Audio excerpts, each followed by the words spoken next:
अस्सलाम वालेकुम। आज हम आइए दीन सीखें के मौजू पर सवाल और जवाब के सिलसिले की वीडियो बना रहे हैं। तो दोस्तों, पिछली वीडियो में हमने सवाल पूछा था कि कुरान पाक में अहसनुल क़िसस कौन से किस्से को कहा गया है।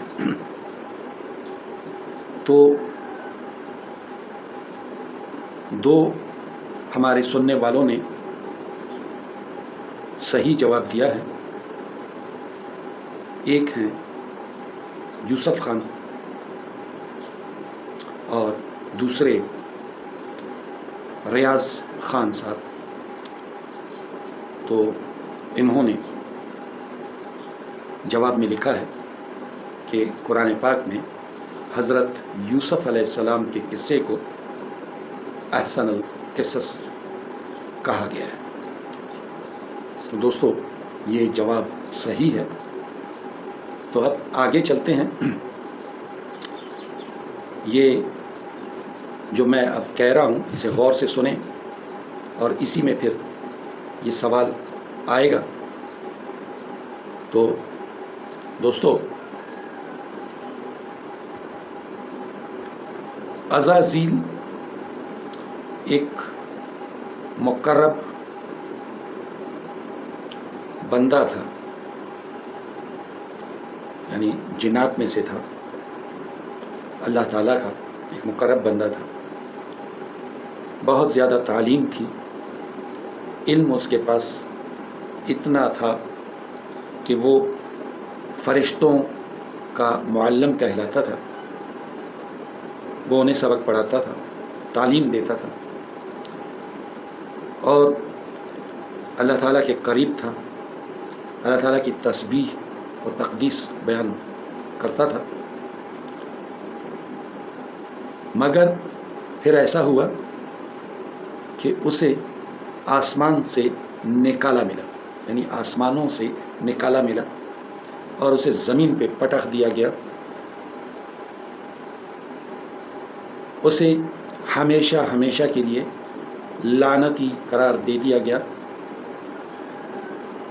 और उसकी शक्ल व सूरत ज़ाहिरी और बातनी बदल दी गई। रहमतों की जगह पे उस पे फटकार बरसने लगी। वो जो कुर्बत थी अल्लाह ताला के साथ उसकी, वो कुर्बत दूरी में बदल गई। तस्बीह और तक़दीस जो उसकी ज़बान पे हुआ करता था, उसकी जगह कुफ़र और शिर्क ने ले ली। झूठ और बेहयाई उसको, यानी इसे फैलाना, उसको इनाम के तौर पर दे दिया गया। तो दोस्तों, उसका नाम भी अज़ाज़ील से बदल दिया गया, इब्लीस पुकारा जाने लगा। तो ये वो कौन सी गलती थी जो उससे सरज़द हुई और उसकी जो बेहतरीन ज़िंदगी थी वो ज़िंदगी धुतकारी हुई ज़िंदगी में बदल गई। तो दोस्तों, इब्लीस से या शैतान से वो कौन सी गलती सरज़द हुई थी?